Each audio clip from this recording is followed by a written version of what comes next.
Welcome to everyone. આપણે nucleic એસિડનું unit જે start છે એની અંદર કેટલું જોયું તો કે એડિનોસાઇનનું બંધારણ સાબિત કર્યું, ગ્વાનોસાઇનનું બંધારણ સાબિત કર્યું, સાઇટિડિનનું બંધારણ સાબિત કર્યું અને યુરિડિનનું બંધારણ સાબિત કર્યું. હવે આપણે બાકી છે થાઇમિડિન. બરાબર, થાઇમિડિનનું બંધારણ જે છે એને આપણે પ્રૂવ કરવાનું બાકી છે. તો આજે આપણે જોઈ લઈએ. આપણે એડિનોસાઇન, ગ્વાનોસાઇન, સાઇટિડિન અને યુરિડિન જે જોયા એની અંદર આપણને ખબર છે કે શર્કરા સાથે શું હતું, ડીરિબોઝ શર્કરા, નાઇટ્રોજન બેઝ સાથે ડીરિબોઝ શર્કરા જોડાયેલી હતી. પરંતુ હવે જે થાઇમિડિન આપણે આજે જોવાનું છે એની અંદર ડીઓક્સીરિબોઝ આવેલું છે.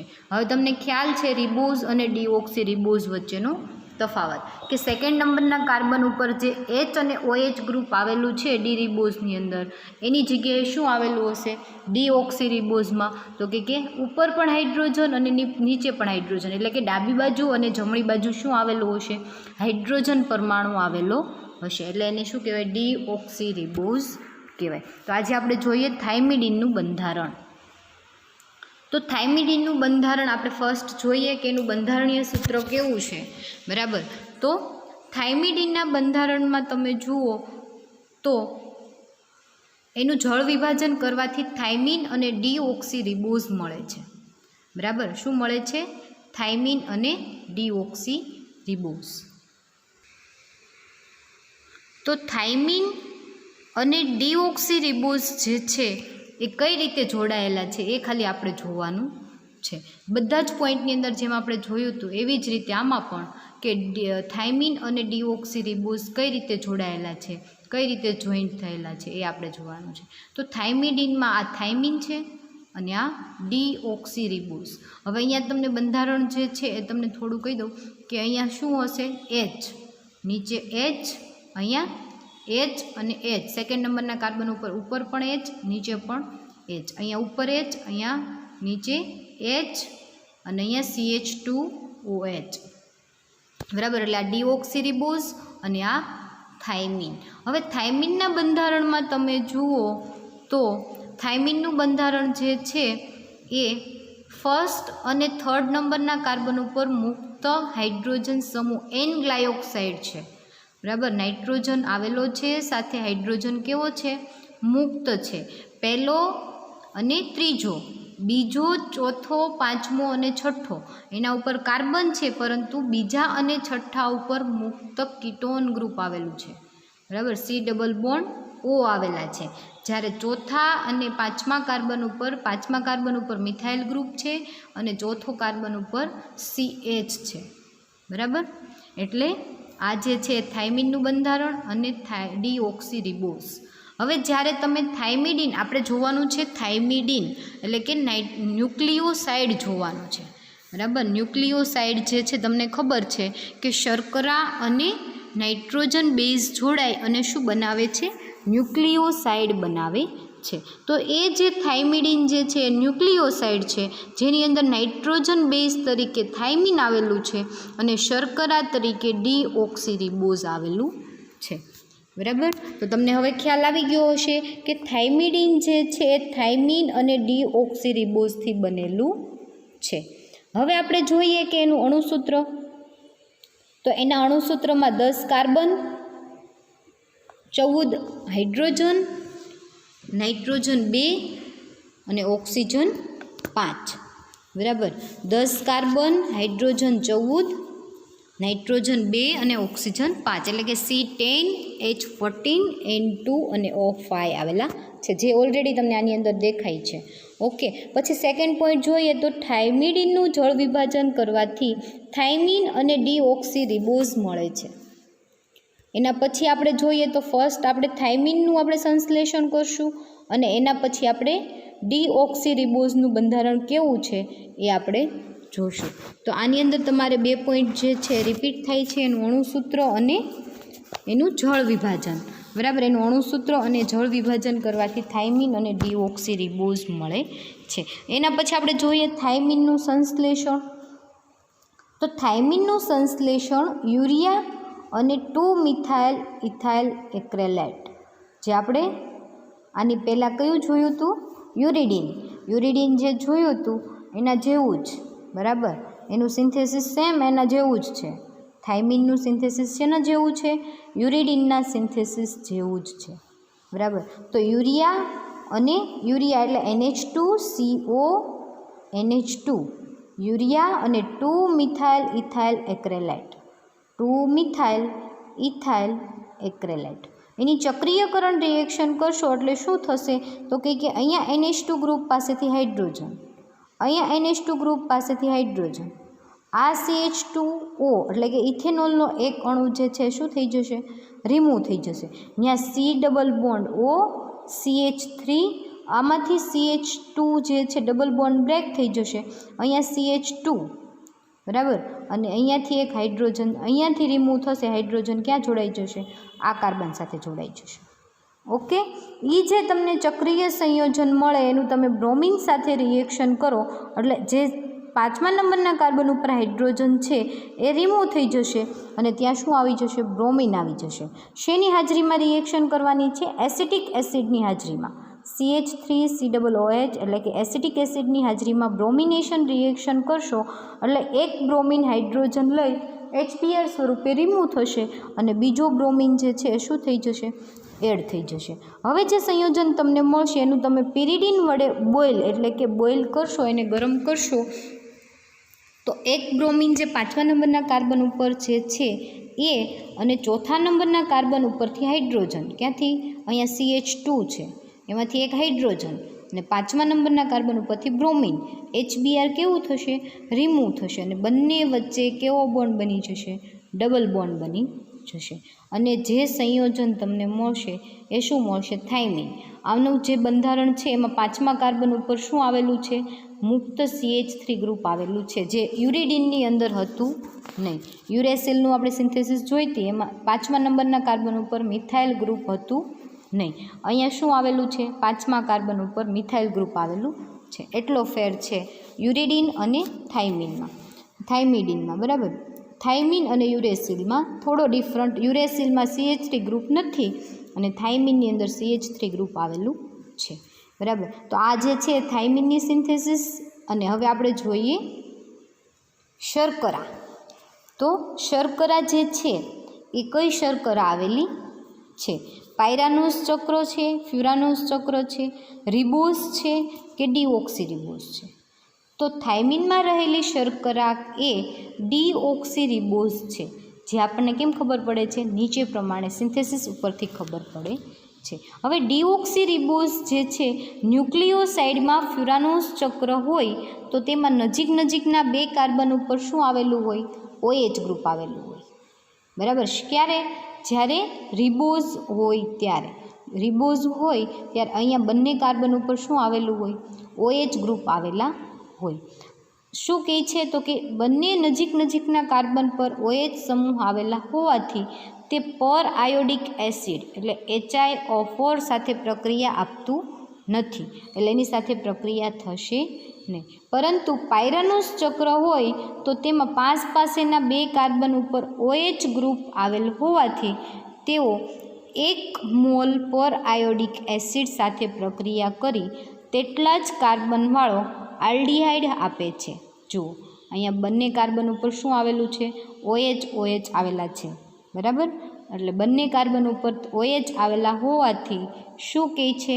તો કે પર આયોડિક એસિડ સાથે રિએક્શન કરવાથી ડાયઆલ્ડીહાઇડ વ્યુત્પન્ન આપે છે, જે આની અંદર થશે નહીં. એટલે કેવી રિંગ ધરાવે છે? પાયરાનોઝ રિંગ ધરાવે છે. પાયરાનોઝ રિંગ એટલે શું? તો કે પહેલા અને 5મા કાર્બન સાથે લેક્ટોન રિંગ આવેલી હોવી જોઈએ. એની સાથે રિએક્શન કરવાથી શું આપે છે? ડાયઆલ્ડીહાઇડ વ્યુત્પન્ન આપે છે. એટલે કઈ રિંગ આવેલી હોવી જોઈએ? પાયરાનોઝ રિંગ આવેલી હોવી જોઈએ. પરંતુ કેવું? તો કે ડીઓક્સીરિબોઝ. હવે વાસ્તવમાં ડીઓક્સીરિબોઝ જે છે એ ન્યુક્લિયોસાઇડ જે છે એમાં થાઇમિડીનની પર આયોડિક એસિડ HiO4 સાથે પ્રક્રિયા થતી નથી, તેથી ફ્યુરાનોસ ચક્ર આવેલું છે, બરાબર. હવે શું કહે છે? તો કે આપણે એ સાબિત કર્યું કે એની અંદર શું આવેલું છે તો કે પાયરાનોસ ચક્ર અને સાથે ડીઓક્સીરિબોઝ શર્કરા આવેલી છે. હવે આપણે જોઈએ કે થાઇમિન અને શર્કરા કઈ રીતે જોડાયેલી છે. તો આપણને એ તો ખબર જ છે કે ડીઓક્સીરિબોઝ હોય કે રિબોઝ હોય, રિબોઝ હોય કે ડીઓક્સીરિબોઝ હોય, બંનેની અંદર જે છે એ ક્યાંથી જોડાયેલું છે તો કે પહેલા કાર્બન ઉપર જે આલ્ડીહાઇડ સમૂહ જે છે એનો OH ગ્રુપ કેવો નથી, મુક્ત નથી, એટલે કોની સાથે જોડાયેલું હશે તો કે પહેલા કાર્બન સાથે જોડાયેલું હશે. એટલે રિડ્યુસિંગ છે, આલ્ડીહાઇડ સમૂહ મુક્ત નથી, તેથી C1 કાર્બન શર્કરા સાથે જોડાયેલો છે. થાઇમિનનું એસિડ વડે સહેલાઈથી જળ વિભાજન કરવાથી N ગ્લાયોક્સાઇડ આપે છે. N ગ્લાયોક્સાઇડ છે એટલે આપણને એવું ખબર પડે કે નાઇટ્રોજન સાથે જોડાયેલું છે. થાઇમિનમાં શર્કરામાં N3 સાથે જોડાયેલું છે એવું ડાયરેક્ટ સાબિત કરી દે છે. અને પછી થાઇમિનનું સંશ્લેષણ કહે છે કે થાઇમિનનું સંશ્લેષણ કઈ રીતે થાય. એટલે N ગ્લાયોક્સાઇડ હોવાથી તમારે છેલ્લે એને એનું બંધારણ લખી અને સાબિત કરવાનું કે N3 સાથે જોડાયેલું છે. અને લાસ્ટમાં એની સિન્થેસિસ કે એની સિન્થેસિસ જે છે બરાબર, થાઇમિનનું સંશ્લેષણ કઈ રીતે થાય એના ઉપરથી આપણે ફાઇનલી એનું બંધારણ કહી શકીએ કે થાઇમિનના બંધારણમાં કઈ રીતે તો કે આવી રીતે બંને રિંગ જોડાયેલી છે અને બંને કેવા છે એકબીજા સાથે N ગ્લાયોક્સાઇડ છે. હવે આપણે જોઈએ કે થાઇમિનનું સંશ્લેષણ તો રિબોફ્યુરાનોસાઇલ 2-થાયોથાઇમાઇન બરાબર, ઓલરેડી તમે જે જોઈએ છે એ લઈ લીધું છે, ખાલી એનો થાયો ગ્રુપ લીધું છે, એને આપણે શું કરવાનું છે રિમૂવ કરવાનું છે. તો જ્યારે તમે એની આલ્કાઇલ ક્લોરાઇડ એટલે કોઈ બી આલ્કાઇલ હેલાઇડ સાથે રિએક્શન કરશો તો આલ્કાઇલ હેલાઇડ સાથે રિએક્શન કરવાથી શું થશે તો કે આખું આલ્કાઇલ ગ્રુપ જે છે OH ગ્રુપ રિમૂવ થશે, CH2OHમાંથી હાઇડ્રોજન રિમૂવ થઈને ત્યાં કયું ગ્રુપ આલ્કાઇલ ગ્રુપ આવી જશે. એ જે સંયોજન મળે એની તમે આગળ રિએક્શન કરશો એટલે તમારે અહીંયા જે S ગ્રુપ છે વધારાનું એને કેવું કરવું છે રિમૂવ કરવું છે. એટલે ત્યાંનો હાઇડ્રોજન અને ડબલ બોન્ડ બ્રેક થશે અને બંને વચ્ચે સલ્ફર કોમન થઈ જશે એટલે સિંગલ બોન્ડથી એ બ્રેક થઈ ગયો. હવે આપણે એને સંપૂર્ણ દૂર કરવો છે એટલે એનું જળ વિભાજન કર્યું. જળ વિભાજન કરવાથી સલ્ફર ગ્રુપ જે છે એ ક્યાં આવી ગયું તો કે ડીઓક્સીરિબોઝ સાથે આવી ગયું અને એની રેની નિકલ સાથે રિડક્શન કરવાથી ત્યાં શું આવી જશે OH ગ્રુપ આવી જશે અને સલ્ફર ગ્રુપ કેવું થઈ જશે રિમૂવ થઈ જશે. જો ક્યાંક વાત થાય છે આ સલ્ફર ગ્રુપની વાત થાય છે. સ્ટાર્ટિંગ મટીરિયલ જે છે આપણે જે જોઈએ છે એ જ લઈ લીધું છે. આ સ્ટાર્ટિંગ મટીરિયલ આપણે જોઈએ એ જ લીધું, પરંતુ ખાલી સલ્ફર તત્વ એક કેવું છે વધારે છે, એને આપણે શું કરવાનું છે રિમૂવ કરવાનું છે. એના માટે આપણે એની આલ્કાઇલ હેલાઇડ સાથે રિએક્શન કરી તો અહીંયા આલ્કાઇલ ગ્રુપ આવી ગયું. એની ફરી વખત આગળ તમે રિએક્શન કરશો તો અહીંયાથી સલ્ફર તત્વ ડબલ બોન્ડથી બ્રેક છે એ સિંગલ બોન્ડથી બ્રેક થઈ જશે અને એક ડીઓક્સીરિબોઝના ત્રીજા કાર્બન સાથે જોડાઈ જશે અને ફરી વખત એનું તમે જળ વિભાજન કરશો એટલે અહીંયા શું આવી જશે OH અને અહીંયા શું આવી જશે H.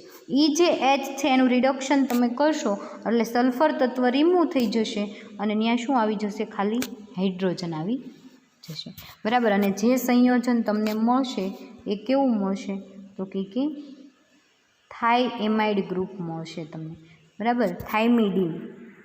તો આ હતું થાઇમિડીનનું સિન્થેસિસ. ફરી વખત જોઈ લો થાઇમિડીનનું બંધારણ. જળ વિભાજન કરવાથી થાઇમિન અને ડીઓક્સીરિબોઝ મળે. થાઇમિનની સિન્થેસિસ, ડીઓક્સીરિબોઝ અને બંને વચ્ચેનું જોડાણ. બંને વચ્ચેનું જોડાણ અહીંયા સુધીનું છે અને પછી તમારે એની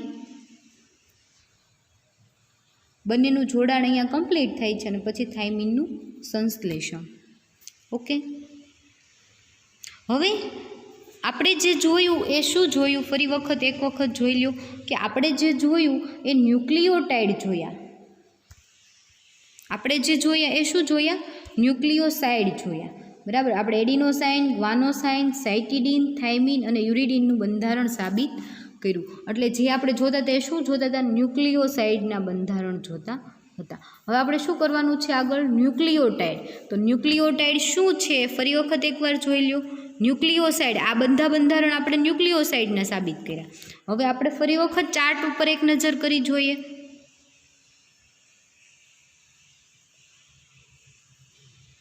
બરાબર. આ ચાર્ટ આપણે જે ફરી વખત તમને ચાર્ટમાં કહી દઉં કે આપણે ક્યાંથી શું જોયું.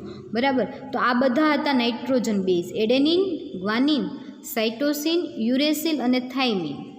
આ પાંચે પાંચ જે છે એ શું હતા? Nitrogen base. એમાંના એડેનિન અને ગ્વાનિન જે છે એ પ્યુરિન બેઝ છે, જ્યારે સાઇટોસિન, યુરેસિલ અને થાઇમિન કેવા છે? પિરિમિડિન બેઝ છે. બરાબર. અને એને આપણે શું કહીએ છીએ? નાઇટ્રોજન બેઝ કહીએ છીએ. એ નાઇટ્રોજન બેઝ સાથે આપણે શુગરને શું કરી? જોઈન્ટ કરી. શુગર કેટલા ટાઈપની છે? 2 ટાઈપની, ડીઓક્સી રિબોઝ અને રિબોઝ. એટલે આપણે જે છે થાઇમિનની અંદર ડીઓક્સી રિબોઝ જોઈન્ટ કરી, અને આ જે યુરેસિલ, સાઇટોસિન, એડેનિન અને ગ્વાનિનની અંદર રિબોઝ શર્કરા જોઈન્ટ કરી. એટલે રિબોઝ એટલે કે શર્કરા, શુગર અને નાઇટ્રોજન બેઝ જોડાય અને શું બનાવે છે? ન્યુક્લિયોસાઇડ બનાવે. એટલે અત્યાર સુધી આપણે જે બંધારણ સાબિત કર્યા એ શેના કર્યા? ન્યુક્લિયોસાઇડના બંધારણ સાબિત કર્યા. હવે આપણે ન્યુક્લિયોટાઇડ જોવાનું છે. બરાબર. શું જોવાનું છે? ન્યુક્લિયોટાઇડ. તો ન્યુક્લિયોસાઇડ સાથે ફોસ્ફોરિક એસિડ જોડાય અને શેની રચના કરે છે? ન્યુક્લિયોટાઇડની રચના કરે છે. એ આપણે જોવાનું છે. ન્યુક્લિયોટાઇડ જોઈ લઈએ, એના પછી આપણે ન્યુક્લિક એસિડના બંધારણમાં ડીએનએ અને આરએનએ આ જે છે એ જોવાનું છે. એટલે આપણું યુનિટ કેવું થઈ જાય? કમ્પ્લીટ થઈ જાય. કેટલું બાકી છે હવે? ન્યુક્લિયોટાઇડ. ન્યુક્લિયોસાઇડ આપણે કમ્પ્લીટ કરી દીધા, એના બંધારણ સાબિત કરી દીધા. આપણા સિલેબસમાં 5 હતા ન્યુક્લિયોસાઇડ, એના બંધારણ સાબિત કર્યા અને એની સિન્થેસિસ જોઈ. હવે આપણે જોવાનું છે ન્યુક્લિયોટાઇડ. એટલે કે ન્યુક્લિયોસાઇડ સાથે ફોસ્ફોરિક એસિડ જોડાય અને કઈ રીતે જોડાય છે? પહેલા કાર્બન સાથે, બીજા કાર્બન સાથે, ત્રીજા કાર્બન, 5મા કે 7મા ક્યાં જોડાય છે એ આપણે જોવાનું છે. બરાબર. એટલે ફોસ્ફોરિક એસિડ જોઈન્ટ કરી અને આપણે શેની રચના કરવાની છે? ન્યુક્લિયોટાઇડની રચના કરવાની છે. અને ન્યુક્લિયોટાઇડ જોડાય, જુદા જુદા ન્યુક્લિયોટાઇડ મોનોમરણું છે ન્યુક્લિયોટાઇડ. ઘણા બધા ન્યુક્લિયોટાઇડ જોડાય અને ન્યુક્લિક એસિડ જે બનાવે છે એમાં ડીએનએ અને આરએનએનું બંધારણ આપણે જોવાનું છે. બરાબર. તો આપણે એક પછી એક જોઈએ. હવે આપણે જોઈએ ન્યુક્લિયોટાઇડનું બંધારણ. તો ન્યુક્લિયોટાઇડનું બંધારણ તમે સમજો એ પહેલાં તમને એ ખ્યાલ હોવો જોઈએ કે ન્યુક્લિયોટાઇડ જે છે એ શેના બનેલા છે? ન્યુક્લિયોસાઇડ, ફોસ્ફોરિક એસિડ જોડાય અને શું બનાવે છે? ન્યુક્લિયોટાઇડ બનાવે છે. તો ન્યુક્લિયોસાઇડ શેના બનેલા છે? તો કે નાઇટ્રોજન બેઝ અને ડીરિબોઝ અથવા તો શર્કરા, શુગર અને નાઇટ્રોજન બેઝ જોડાય અને ન્યુક્લિયોસાઇડ બનાવે. ન્યુક્લિયોસાઇડ સાથે ફોસ્ફોરિક એસિડ જોડાય અને શેની રચના કરે છે? ન્યુક્લિયોટાઇડની રચના કરે છે. હવે આપણે ફર્સ્ટ જોઈએ એડિનોસાઇન. તો એડિનોસાઇન તમને ખ્યાલ છે કે એડેનિન અને ડીરિબોઝ જોડાય અને એડિનોસાઇન બનાવે. અને એડિનોસાઇન સાથે H3PO4 એટલે કે ફોસ્ફોરિક એસિડ જોડાય, એને તમે ફોસ્ફેટ ગ્રુપ કહો કે ફોસ્ફોરિક એસિડ કહો, બંને કેવું છે? સેમ છે. ફોસ્ફોરિક એસિડ સાથે જોડાય એડિનિલિક એસિડ બનાવે છે. બરાબર. અહીંયા બધે પાછળ એસિડ લખેલા છે પરંતુ એ ન્યુક્લિક એસિડ નથી. ઘણા બધા ન્યુક્લિયોટાઇડ જોડાય અને શેની રચના કરશે? ન્યુક્લિક એસિડની રચના કરશે. અહીંયા એસિડ લખેલું છે પણ એ શું છે? ન્યુક્લિયોટાઇડ છે. બરાબર. શું છે? ન્યુક્લિયોટાઇડ. તો એડિનોસાઇન સાથે H3PO4 જોડાય એડિનિલિક એસિડ બનાવે છે. ગ્વાનોસાઇન સાથે H3PO4 એટલે કે ફોસ્ફોરિક એસિડ જોડાઈને ગ્વાનિલિક એસિડ બનાવે છે. સાઇટિડિન સાથે ફોસ્ફોરિક એસિડ જોડાઈ સાઇટિડિલિક એસિડ બનાવે છે. થાઇમિડિન સાથે H3PO4 જોડાઈ થાઇમિડિલિક એસિડ બનાવે છે. એવી જ રીતે યુરિડિન સાથે H3PO4 જોડાઈ યુરિડિલિક એસિડ બનાવે છે. બરાબર. તો જે આ ન્યુક્લિયોટાઇડ બન્યા, બરાબર, આપણે તો ખાલી કહી દીધું કે એડિનોસાઇન સાથે ફોસ્ફોરિક એસિડ જોડાય, પણ કઈ રીતે જોડાય? કેવી રીતે? ક્યાંથી જોડાય? કોની સાથે જોડાય? નાઇટ્રોજન બેઝ સાથે જોડાય કે શર્કરા સાથે જોડાય? ફોસ્ફોરિક એસિડ જોડાશે પછી તમને ન્યુક્લિયોટાઇડ મળશે, પરંતુ કોની સાથે કેવી રીતે જોડાશે એ આપણે જોવાનું છે. તો આ હતું ન્યુક્લિયોટાઇડનું બંધારણ. પરંતુ ન્યુક્લિયોટાઇડના બંધારણમાં ફોસ્ફોરિક એસિડ કઈ રીતે, ક્યાં જોડાયેલું છે, ડીરિબોઝ સાથે જોડાયેલું છે કે નાઇટ્રોજન બેઝ સાથે જોડાયેલું છે, એ આપણે જોવાનું છે. તો હવે આપણે જોઈએ એના પછી ન્યુક્લિયોટાઇડનું બંધારણ. તો ન્યુક્લિયોટાઇડનું જે બંધારણ જે છે એમાં બેઝ, શુગર અને ફોસ્ફોરિક એસિડ જોડાયેલા છે, પરંતુ ફોસ્ફોરિક એસિડ જે છે કોની સાથે જોડાયેલું છે? શુગર સાથે જોડાયેલું છે. અને શુગર જે છે કોની સાથે જોડાયેલું છે? બેઝ સાથે જોડાયેલું છે. એટલે બેઝ, શુગર અને ફોસ્ફોરિક એસિડ.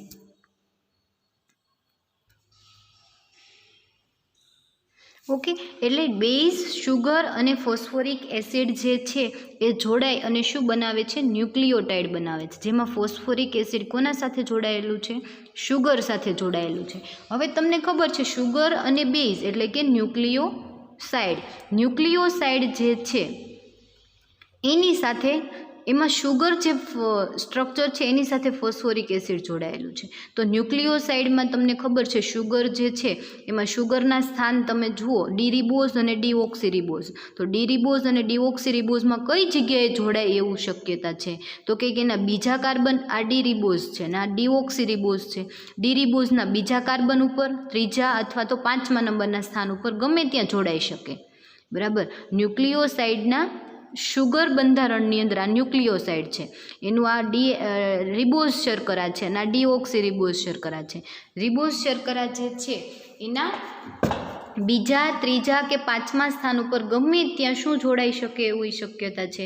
ફોસ્ફોરિક એસિડ જોડાઈ શકે એવી શક્યતા છે. જ્યારે તમે ડીઓક્સી રિબોઝ જોશો તો એના બીજા નંબરના કાર્બન ઉપર ડાબી બાજુ અને જમણી બાજુ ખાલી હાઇડ્રોજન જ છે, એટલે બીજા સ્થાન ઉપર જોડાવાની શક્યતા નથી. પરંતુ ત્રીજા નંબરના સ્થાન ઉપર અને 5મા સ્થાન ઉપર, ત્રીજા અને 5મા સ્થાન ઉપર શું જોડાવાની? ફોસ્ફોરિક એસિડ જોડાવાની શક્યતા છે. તો આપણે જોઈએ કે બીજા સ્થાને જોડાયેલું છે, 5મા સ્થાને જોડાયેલું છે કે ત્રીજા સ્થાને? બીજા, ત્રીજા કે 5મા સ્થાને શુગરના ફોસ્ફોરિક એસિડ જોડાયેલું છે કે ત્રીજા કે 5મા સ્થાને ફોસ્ફોરિક એસિડ જોડાયેલું છે? એની આપણે સાબિતી આપવાની છે. એ સાબિતી આપીએ એ પહેલાં ફરી વખત તમે એક ન્યુક્લિયોટાઇડનું બંધારણ જોઈ લો. આ ન્યુક્લિયોટાઇડ છે, બરાબર. આ ન્યુક્લિયોટાઇડમાં બેઝ તરીકે આપણે પ્યુરિન બેઝ અથવા તો પિરિમિડિન બેઝ કંઈ પણ લઈ શકીએ. એની સાથે શું જોડાયેલું છે?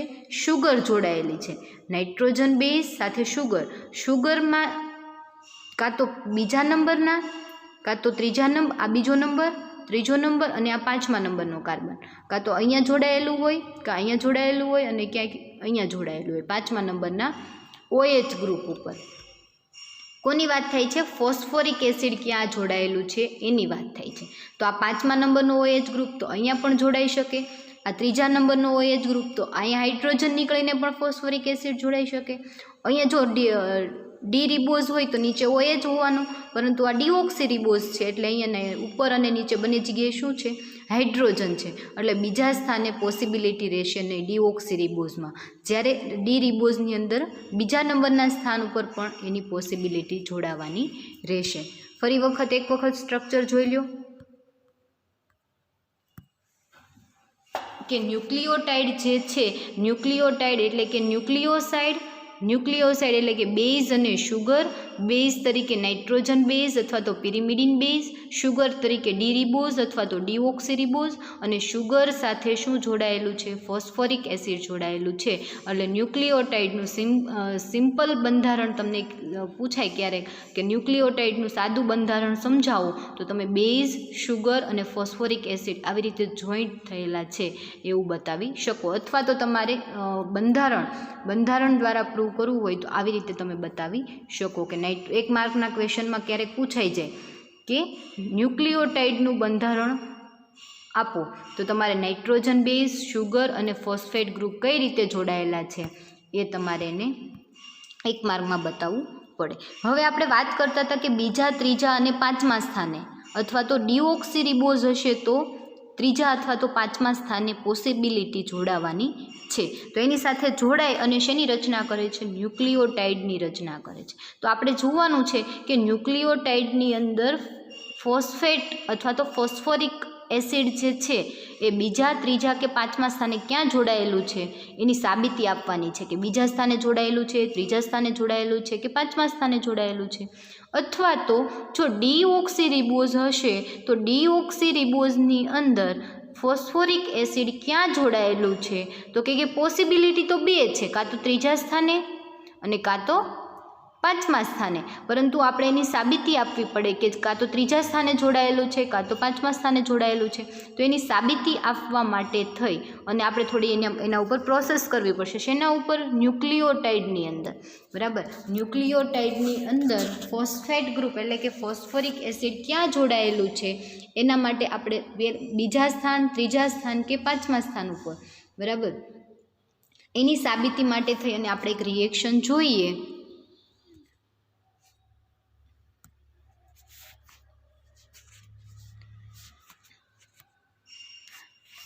એની એક રિએક્શન જોઈએ તો ન્યુક્લિયોટાઇડ જે છે, આ ન્યુક્લિયોટાઇડ, એક ન્યુક્લિયોટાઇડ લઈ લીધું, આ બીજું ન્યુક્લિયોટાઇડ લઈ લીધું, બરાબર. આપણે સાબિતી આપવાની છે બીજા સ્થાને જોડાયેલું છે, ત્રીજા સ્થાને જોડાયેલું છે કે પાંચમા સ્થાને જોડાયેલું છે, એની આપણે સાબિતી આપવાની છે, બરાબર. તો આપણે એક પછી એક જોઈશું, કાં તો બીજા સ્થાને, ત્રીજા સ્થાને અથવા તો પાંચમા સ્થાને ક્યાં જોડાયેલું છે એની સાબિતી. તો એને સાબિતી માટે થઈ અને શું કર્યું તો કે ન્યુક્લિયોટાઇડનું તમે જળ વિભાજન કરો. જળ વિભાજન કરવાથી રિબોઝ મોનોફોસ્ફેટનું પ્લેટિનમ રિબોઝ મોનોફોસ્ફેટ મળે. એ જે રિબોઝ મોનોફોસ્ફેટ મળે એનું તમે પ્લેટિનમની હાજરીમાં રિડક્શન કરો, પ્લેટિનમ ઉદ્દીપકની હાજરીમાં રિડક્શન કરવાથી રેબિટોલ ફોસ્ફેટ બને છે. પરંતુ એ રેબિટોલ ફોસ્ફેટ જે બને છે એ બીજા સ્થાને છે, ત્રીજા સ્થાને છે કે પાંચમા સ્થાને છે એ તમને સાબિત કરે છે. કઈ રીતે? આપણે રિએક્શન જોઈએ તો રિએક્શન શું કહે છે તો કે ન્યુક્લિયોસાઇડ જે છે, ન્યુક્લિયોસાઇડ સેકન્ડ નંબરના સ્થાન ઉપર ફોસ્ફેટ, ન્યુક્લિયોસાઇડ ટુ ફોસ્ફેટ, બરાબર. અહીંયા જુઓ તમને નાઇટ્રોજન જે બતાવે છે એ ત્યાં શું જોડાયેલું છે? નાઇટ્રોજન બેઝ જોડાયેલું છે. અહીં આખી રિંગ છે પરંતુ આપણે એને આખી બતાવતા નથી, ખાલી શોર્ટમાં બતાવી દીધું ન્યુક્લિયોસાઇડનું બંધારણ, બરાબર. એનું તમે હાઇડ્રોલિસિસ એટલે કે જળ વિભાજન કરો. હાઇડ્રોલિસિસ એટલે જળ વિભાજન, જળ વિભાજન એટલે કે પાણીનો અણુ અંદર ઉમેરાવો. જળ વિભાજન કરો તો રિબોઝ મોનોફોસ્ફેટ શું બને છે? Ribose monophosphate. પરંતુ અહીંયાથી નાઇટ્રોજન બેઝ જે છે એ આખું કેવું થઈ જાય છે? રિમૂવ થઈ જાય છે અને ત્યાં શું જોડાઈ જાય છે? OH. અને નાઇટ્રોજન બેઝ જે છૂટું પડશે એની સાથે હાઇડ્રોજન જે જળ વિભાજન કરો એટલે H+OH એ શું થશે? આખું એડ થશે. એ જે એડ થશે H અને OH, એ H જે છે એ નાઇટ્રોજન બેઝ લઈ અને રિમૂવ થઈ જશે અને અહીંયા તમને ખાલી શું મળશે તો કે રિબોઝ અથવા તો ડીઓક્સીરિબોઝ હોય તો ડીઓક્સીરિબોઝ શર્કરા મળશે. પરંતુ એનો મોનોસ્થાન જે છે એમાં ફોસ્ફેટ, મોનોફોસ્ફેટ એટલે કે એક ફોસ્ફેટ ગ્રુપ જોડાયેલું છે એટલે રિબોઝ મોનોફોસ્ફેટ. એટલે ન્યુક્લિયોસાઇડમાંથી શું બન્યું? રિબોઝ શર્કરા, પરંતુ ફોસ્ફેટ ગ્રુપવાળી એક ફોસ્ફેટ ગ્રુપ ક્યાં છે તો કે અહીંયા જોડાયેલું છે સેકન્ડ નંબરના સ્થાન ઉપર. જુઓ સેકન્ડ નંબરના સ્થાન ઉપર શું જોડાયેલું છે તો કે રિબોઝ શર્કરાના સેકન્ડ નંબરના સ્થાન ઉપર ફોસ્ફેટ ગ્રુપ જોડાયેલું છે. હવે જે ફોસ્ફેટ ગ્રુપ જોડાયેલું છે એ તમને મળ્યું રિબોઝ મોનોફોસ્ફેટ. એનું તમે રિડક્શન કરશો શેની હાજરીમાં? પ્લેટિનમની હાજરીમાં રિડક્શન એટલે H2નો અણુ શું થઈ જશે? અંદર એડ થઈ જશે. રિડક્શન કરીએ એટલે હાઇડ્રોજન અંદર ઉમેરાય અને ઓક્સિજન હોય તો એ શું થાય? બહાર થાય, દૂર થાય. એટલે ઓક્સિજન દૂર થશે અને હાઇડ્રોજન ઉમેરાશે રિડક્શન કરવાથી. તો કઈ રીતે થશે તો કે જ્યારે તમે રિડક્શન કરશો ત્યારે અહીંયાથી લેક્ટોન રિંગ જે છે ક્યાં છે? પહેલા અને ચોથા નંબરના કાર્બન ઉપર લેક્ટોન રિંગ જે છે, જે આ તમને હું હાઇલાઇટ કરીને બતાવું છું પોઇન્ટર દ્વારા, એ લેક્ટોન રિંગની વાત થાય છે. એ લેક્ટોન રિંગ છે એ શું થશે તો કે બ્રેક થશે. અહીંયાથી લેક્ટોન રિંગ બ્રેક થઈ જશે, બરાબર. અહીંયાથી બ્રેક થાય તો અહીંયા ઓક્સિજનની એક વેલેન્સી ખાલી થાય, કાર્બનની કેટલી વેલેન્સી ખાલી થાય? એક વેલેન્સી ખાલી થાય, બરાબર.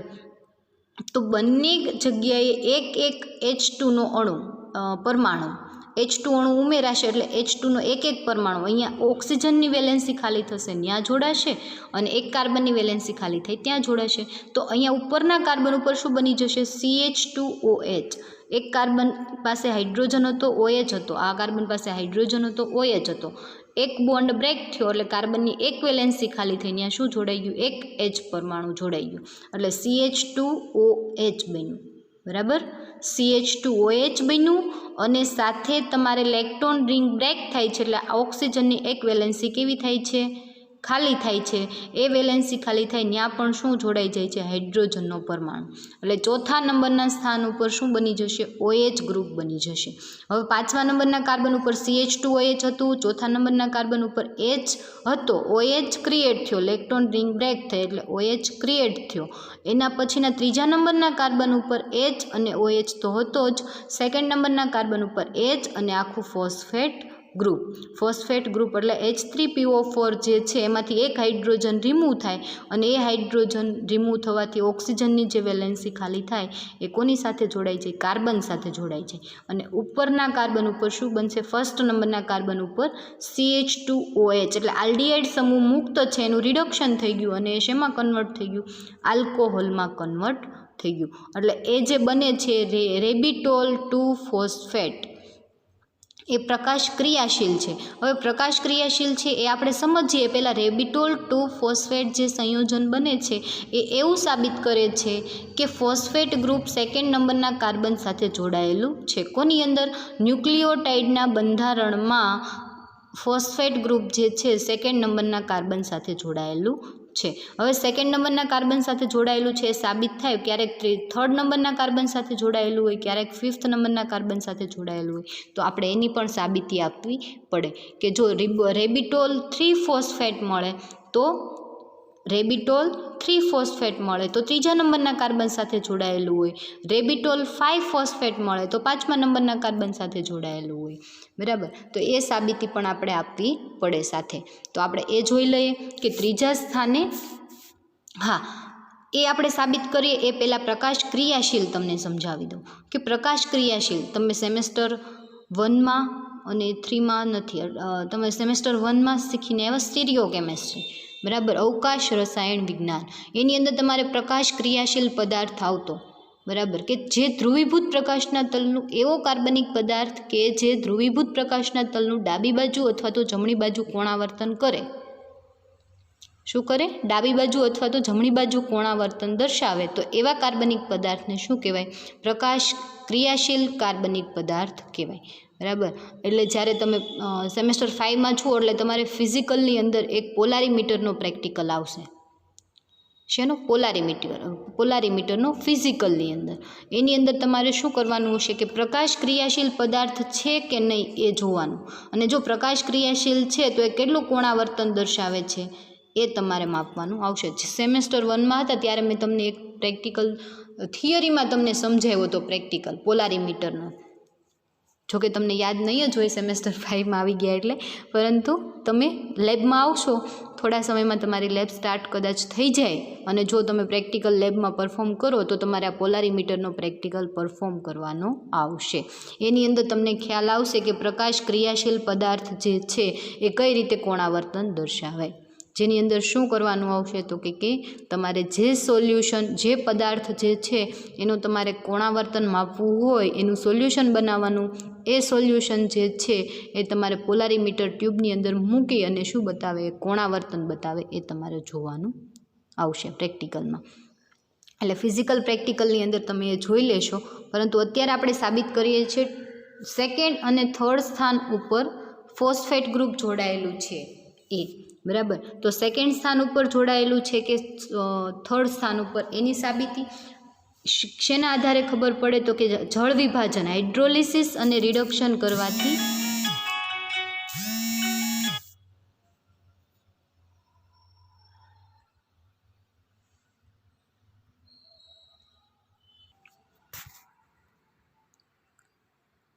Sorry for disturbance. આપણે વાત કરતા હતા સેકન્ડ સ્થાને અથવા તો થર્ડ સ્થાને, બરાબર. બીજા સ્થાને જોડાયેલું છે, ત્રીજા સ્થાને જોડાયેલું છે કે 5મા નંબરના સ્થાન ઉપર જોડાયેલું છે એ આપણે જોવાનું છે. તો બીજા સ્થાને ફોસ્ફેટ ગ્રુપ જોડાયેલું હોય તો નિપજ તરીકે તમને મળશે રેબિટોલ 2 ફોસ્ફેટ. પરંતુ ત્રીજા સ્થાને જોડાયેલું હશે તો ન્યુક્લિયોસાઇડના ત્રીજા સ્થાન ઉપર ફોસ્ફેટ ગ્રુપ હોય એનું હાઇડ્રોલિસિસ કરો અને એનું તમે શું કરશો, આગળ રિડક્શન, પ્લેટિનમ વડે રિડક્શન કરશો તો તમને નિપજ મળશે રેબિટોલ 3 ફોસ્ફેટ જે પ્રકાશ અક્રિયાશીલ છે.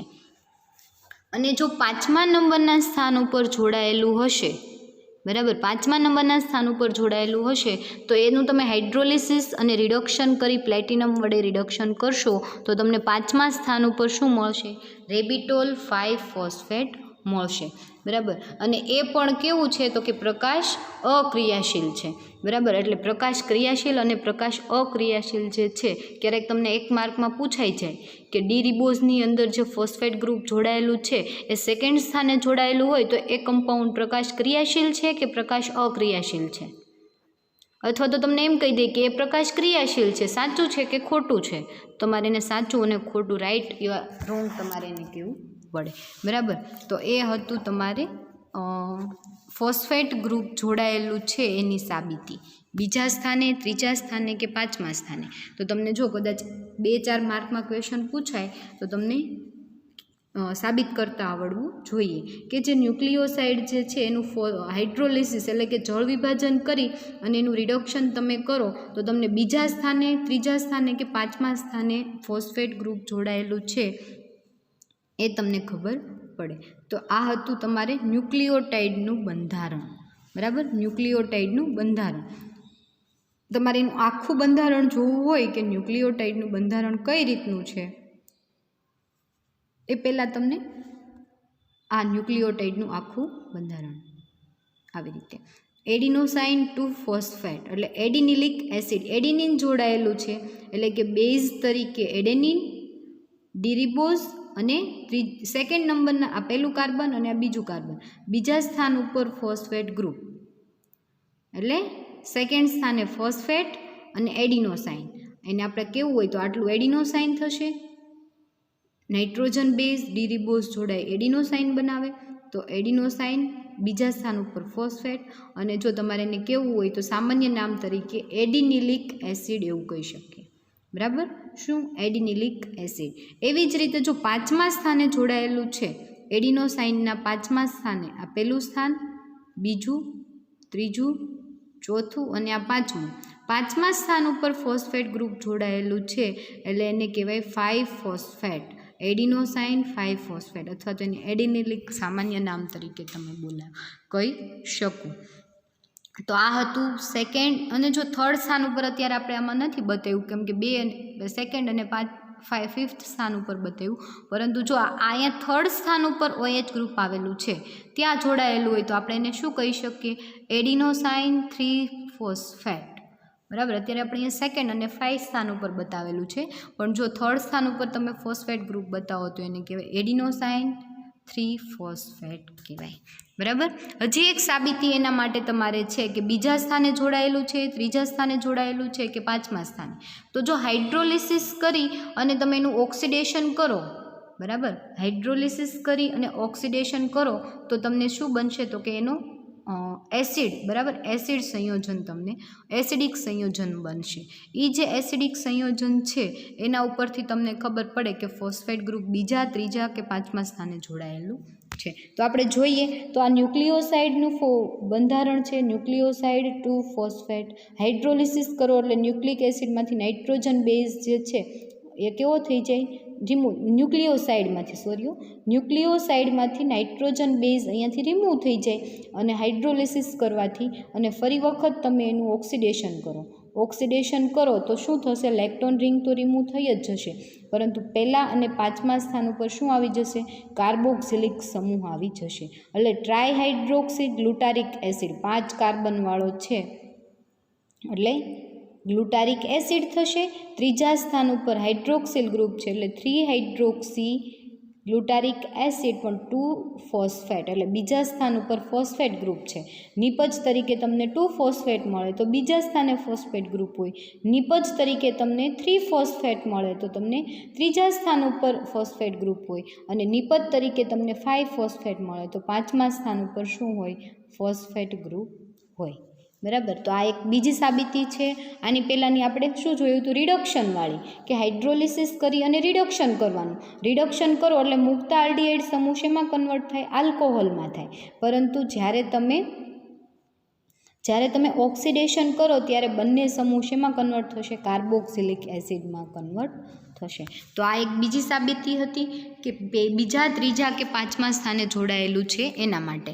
બરાબર, તો બીજા સ્થાને જોડાયેલું છે, પાંચમા સ્થાને કે ત્રીજા સ્થાને, તો એની સાબિતી તમને ખ્યાલ આવી જાય. બરાબર, કે હવે ક્યાં ફોસ્ફેટ ગ્રુપ જોડાયેલું છે. તો ફરી વખત એક વખત જોઈ લો કે આ જે ન્યુક્લિયોટાઇડ જે છે, ન્યુક્લિયોટાઇડ, તો એમાં એડિનોસાઇન હશે, એડેનિન હશે તો એડિનિલિક એસિડ બનશે, ગ્વાનિન હશે તો ગ્વાનિલિક એસિડ બનશે, સાઇટોસિન હશે તો સાઇટિડિલિક એસિડ મળશે, થાઇમિન હશે તો થાઇમિડિલિક એસિડ મળશે, અને યુરિડિન હશે તો યુરિડિલિક એસિડ મળશે.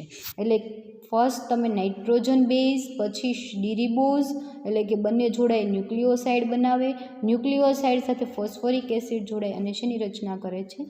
ન્યુક્લિક એસિડની રચના કરે છે. બરાબર, તો આ હતું તમારે ન્યુક્લિયોટાઇડનું બંધારણ.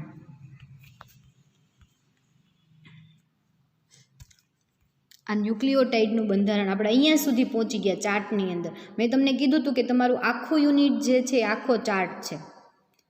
તમારો આખો ચાર્ટ જે છે એ તમારું આખું યુનિટ. કઈ રીતે? તો કે નાઇટ્રોજન બેઝથી આપણે સ્ટાર્ટ કર્યું હતું. ક્યારે? સેમેસ્ટર 3માં આપણે નાઇટ્રોજન બેઝ બનાવ્યા હતા, પણ એમાં પ્યુરિન જ જોયા હતા આપણે. ત્યારે પિરિમિડિન જોયા નહોતા. એડેનિન અને ગ્વાનિન, યુરિક એસિડમાંથી, જો તમને યાદ હોય તો આપણે યુરિક એસિડમાંથી એડેનિન અને ગ્વાનિનની સિન્થેસિસ કરી હતી. બરાબર, એટલે એ જે પ્યુરિન બનાવ્યા હતા એ પ્યુરિનનો અહીંયા આપણે ઉપયોગ કરી અને શું બનાવ્યું? ન્યુક્લિયોટાઇડ બનાવ્યા, ન્યુક્લિયોસાઇડ બનાવ્યા, અને હવે આપણે બનાવશું ન્યુક્લિક એસિડ. તો અત્યારે આપણે અહીંયા સુધી પહોંચી ગયા કે ન્યુક્લિયોટાઇડ બની ગયા. નાઇટ્રોજન બેઝ શુગર જોડાય, ન્યુક્લિયોસાઇડ બને, એની સાથે ફોસ્ફોરિક એસિડ જોડાય અને શેની રચના કરે? ન્યુક્લિયોટાઇડની રચના કરે. તો હવે તમને ન્યુક્લિયોટાઇડનું એક બંધારણ જે છે, આ એક ન્યુક્લિયોટાઇડનું બંધારણ છે. બરાબર, ન્યુક્લિક એસિડ નહીં પરંતુ ન્યુક્લિયોટાઇડ. હવે જે આ એક ન્યુક્લિયોટાઇડ છે એવા ઘણા બધા ન્યુક્લિયોટાઇડ જોડાય અને શેની રચના કરે છે? ન્યુક્લિક એસિડની રચના કરે છે. તો હવે આપણે સમજવાનું છે ન્યુક્લિક એસિડનું બંધારણ.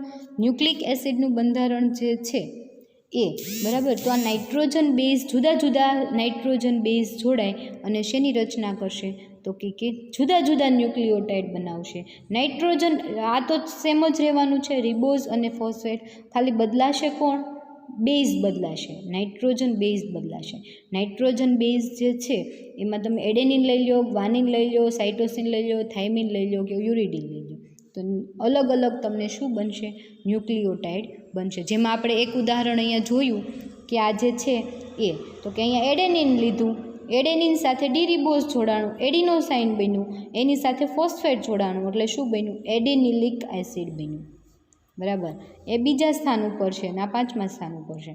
એટલે આ જે એક્સ બંધારણ જે છે એ શેનું છે? ન્યુક્લિયોટાઇડનું છે. હવે આપણે શું જોવાનું છે? તો કે ન્યુક્લિયોટાઇડની અંદર ન્યુક્લિક એસિડનું બંધારણ. બરાબર, ન્યુક્લિક એસિડ જે છે એ બે ટાઈપના છે, ડીએનએ અને આરએનએ. હવે તો તમને ખ્યાલ આવી ગયો કે ન્યુક્લિક એસિડની અંદર શું હશે? તો કે ઘણા બધા ન્યુક્લિયોટાઇડ જોડાયેલા હશે. અને ન્યુક્લિયોટાઇડની અંદર શું હશે? તો કે ન્યુક્લિયોસાઇડ અને ફોસ્ફેટ ગ્રુપ હશે. ન્યુક્લિયોસાઇડની અંદર શું હશે? તો કે નાઇટ્રોજન બેઝ અને શર્કરા હશે. અને નાઇટ્રોજન બેઝ જે છે એ કયા કયા હશે? એડેનિન, ગ્વાનિન, સાઇટોસિન, થાઇમિન અને યુરિડિન. અને શુગર તરીકે ડીરીબોઝ અને ડીઓક્સીરીબોઝ. બરાબર, તો આ જે ન્યુક્લિક એસિડનું બે ટાઈપમાં ક્લાસિફિકેશન છે એ શેના આધારે છે? તો કે એની અંદર રહેલી શર્કરાના આધારે. બરાબર, ન્યુક્લિક એસિડનું બંધારણ આપણે હવે સમજવું હોય તો એની અંદર ઘણા બધા ન્યુક્લિયોટાઇડ આવેલા હશે. એટલે ન્યુક્લિયોટાઇડની અંદર શું હશે? રિબોઝ શર્કરા અને ડીઓક્સીરિબોઝ શર્કરા બંને હશે. તો જો રિબોઝ શર્કરા આવેલી હોય તો એને આરએનએ કહેવાય, અને ડીઓક્સીરિબોઝ શર્કરા આવેલી હોય તો એને ડીએનએ કહેવાય. તો શર્કરાના આધારે ન્યુક્લિક એસિડનું ક્લાસિફિકેશન કેટલી ટાઈપમાં છે? 2 ટાઈપમાં છે. કેટલી ટાઈપમાં છે? 2 ટાઈપમાં. 2 ટાઈપની અંદર ન્યુક્લિક એસિડ જે છે એને આપણે વર્ણવવાના છે. એટલે આપણે ડીએનએનું બંધારણ સમજવાનું અને આરએનએનું બંધારણ. બરાબર, ડીએનએ અને આરએનએ બંનેની અંદર તમારે કઈ રીતે શુગર જોડાયેલી છે, ડીઓક્સી છે કે રિબોઝ છે કે ડીઓક્સીરિબોઝ છે એ જોવાનું છે. અને બંનેના બંધારણ, ડીએનએ અને આરએનએના બંધારણ, એ બંનેના બંધારણ અને એની અંદર નાઇટ્રોજન બેઝ કઈ રીતે જોડાયેલા છે એ આપણે જોઈશું કે નાઇટ્રોજન બેઝ જે છે એ એક શૃંખલામાં જોડાયેલા હોય કે એડેનિન સાથે થાઇમિન, ગ્વાનિન સાથે સાઇટોસિન, થાઇમિન સાથે એડેનિન, સાઇટોસિન સાથે ગ્વાનિન એવી રીતે જોડાયેલા છે. ATGC એવી રીતે જોડાયેલા હશે. એ જે આપણે ન્યુક્લિક એસિડનું બંધારણ નેક્સ્ટ લેક્ચરમાં જોઈશું ત્યારે આપણે જોઈ લઈશું. એટલે નેક્સ્ટ લેક્ચરમાં આપણે જોવાનું છે ન્યુક્લિક એસિડનું બંધારણ, એની અંદર DNA અને RNAનું બંધારણ અને RNAના પ્રકાર. બરાબર, આપણા સિલેબસનો એક પોઈન્ટ બાકી છે RNAના પ્રકાર, કે RNA કેટલી ટાઈપના છે એ જોઈશું આપણે. અને એની અંદર તમારે DNA અને RNA વચ્ચેનો તફાવત તમારા સિલેબસના પોઈન્ટની અંદર એક છે કે તમારે DNA અને RNA જે છે એ બંને વચ્ચે કેવો તફાવત છે એ જોવાનું છે. અને એની અંદર તમારે પ્રોટીન સંશ્લેષણમાં ન્યુક્લિક એસિડનું કાર્ય, બરાબર, તમે રિબોઝોમલ RNA ને એવું બધું સમજીને આવ્યા, ટ્રાન્સફર RNA, મેસેન્જર RNA એવું બધું તમે ક્યાં લગભગ બાયોલોજીની અંદર તમે ભણ્યા હશો, બરાબર. તો એનો એ પોઈન્ટ આપણે અહીંયા રિપીટ કરશું. DNAનું બંધારણ તમે આગળ ભણીને આવ્યા છો બાયોલોજીની અંદર, બરાબર, એ પણ આપણે જોઈશું. અને RNAનું જે સર્જન જે છે, RNA કઈ રીતે બને એ જે છે એ આપણે જોઈ લઈશું, બરાબર. તમે લગભગ આ પોઈન્ટ જે છે તમે 11-12ની અંદર ભણીને આવ્યા બાયોલોજીની અંદર. મેં તમને પહેલાં જ કીધું કે આપણું યુનિટ ઓર્ગેનિક કેમેસ્ટ્રી જે છે એ તમારું 90% જે યુનિટ છે એ શેના ઉપર ડિપેન્ડ છે? બાયોકેમેસ્ટ્રી ઉપર છે, બરાબર. શેના ઉપર છે? બાયોકેમેસ્ટ્રી. એટલે બાયોલોજી અને કેમેસ્ટ્રી જે છે એને તમારે મિક્સ કરી અને બાયોકેમેસ્ટ્રી ભણવાનું છે. એટલે એ જે છે આપણે રિવિઝન ટૂંકમાં જોઈ લઈશું, બરાબર. અને સાથે તમારે હવે કેટલા પોઈન્ટ બાકી? ન્યુક્લિક એસિડમાં DNAનું બંધારણ, RNAનું બંધારણ, RNAની અંદર તમારે એના પ્રકાર જોવાના છે. પછી પ્રોટીન સંશ્લેષણમાં ન્યુક્લિક એસિડનું કાર્ય અને DNA અને RNA વચ્ચેનો તફાવત. એટલા પોઈન્ટ તમે જોઈ લો એટલે આપણું યુનિટ અહીંયા જે છે કમ્પ્લીટ થઈ જાય, જે આપણે નેક્સ્ટ લેક્ચરમાં જોઈ લઈશું, બરાબર. તો આજે આપણે કેટલું જોયું? તો કે આજે આપણે જોયું ન્યુક્લિયોટાઇડનું બંધારણ, કે ન્યુક્લિયોસાઇડની અંદર ફોસ્ફોરિક એસિડ ક્યાં જોડાયેલું છે? બીજા, ત્રીજા કે પાંચમા સ્થાન ઉપર. એની સાબિતી આપી આપણે બે રીતે, હાઇડ્રોલિસિસ કરી અને રિડક્શન કરવાથી અને હાઇડ્રોલિસિસ કરી અને ઓક્સિડેશન કરવાથી.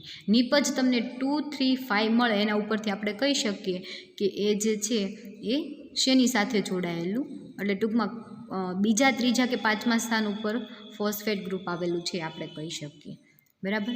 અને બીજું જોયું આપણે એનું ન્યુક્લિયોટાઇડનું બંધારણ કે કેવું છે, નાઇટ્રોજન બેઝ, ડીરીબોઝ અને ફોસ્ફેટ કઈ રીતે જોડાયેલા છે એ. તો મેં તમને એ પહેલાં કીધું હતું કે નાઇટ્રોજન બેઝ અને ડીરીબોઝ જે છે એ શેના દ્વારા જોડાયેલા છે? તો કે ગ્લાયોક્સાઇડ બોન્ડ દ્વારા, બરાબર, ગ્લાયકોસાઇડ બોન્ડ દ્વારા જોડાયેલા છે. અને ફોસ્ફેટ અને એક જ મિનિટ તમને બતાવું અહીંયા, બરાબર. નાઇટ્રોજન બેઝ અને શુગર શેના દ્વારા જોડાયેલા છે? ગ્લાયોક્સાઇડ બોન્ડ દ્વારા. અને શુગર અને phosphoric acid phosphate group phosphate બંધ દ્વારા જોડાયેલા છે. તો આ એક પોઈન્ટ જે છે તમને કહેવાનો હતો એ રહી ગયો હતો. એટલે બંને એકબીજા સાથે ગ્લાયોક્સાઇડ બોન્ડ દ્વારા અને આ બંને એકબીજા સાથે ફોસ્ફેટ બંધ દ્વારા જોડાયેલા છે. કદાચ તમને એક માર્કમાં પૂછે, મેં તમને આની પહેલાં જ્યારે સ્ટાર્ટિંગ યુનિટ કર્યું હતું ત્યારે તો કીધું જ હતું, પણ અત્યાર સાથે ન્યુક્લિયોટાઇડનું બંધારણ જોયું છે એટલે તમને કહી દીધું કે આ બંને જે છે એક માર્કમાં પૂછાય કે નાઇટ્રોજન બેઝ અને શુગર એકબીજા સાથે કયા બંધ દ્વારા જોડાયેલા હોય, તો તમને ખ્યાલ હોવો જોઈએ કે ગ્લાયોક્સાઇડ બોન્ડ દ્વારા. અને શુગર અને ફોસ્ફેટ ગ્રુપ જે છે શેના દ્વારા જોડાયેલા હોય? તો કે ફોસ્ફેટ બંધ દ્વારા જોડાયેલા હોય, બરાબર. તો આ હતું તમારે